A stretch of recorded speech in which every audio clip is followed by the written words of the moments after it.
শুরু। গাইস দেখেন নোয়াখালীর অবস্থা। এটা হচ্ছে কীর্তন, কি জানি কীর্তনের হাট। কীর্তনের হাট পথ এইটা। তো দেখেন অবস্থা, টানা বৃষ্টির কারণে এই পরিস্থিতি। এখন রাস্তার কাজ চলমান, তো পানির নিচে যদি রাস্তা থাকে তাহলে এই রাস্তার কাজ করে তো কোনো লাভ নাই। আসলে আমরা চাইতেছি যে এদিকে বিশুদ্ধ পানি সংকট, যেহেতু বাড়িঘর সব কিছু তোলা হয়ে গেছে। তা এই হচ্ছে পরিস্থিতি, আপনারা সবাই দেখছেন, আশেপাশে দেখাও। কথা কম।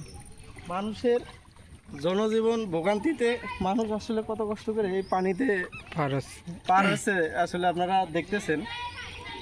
তা সামনে আরও নাকি পানি বেশি আছে, আমরা এরকম তথ্য পাইছি। তা আমরা দেখতেছি মানে কোন পর্যন্ত আসলে প্লাবিত হয়েছে বা হচ্ছে। তা আল্লাহর রহমতে আজকে বৃষ্টি যদিও কম, তারপরেও পানি কমে যাবে আশা করি। দেখা যাক কতদূর প্লাবিত আছে।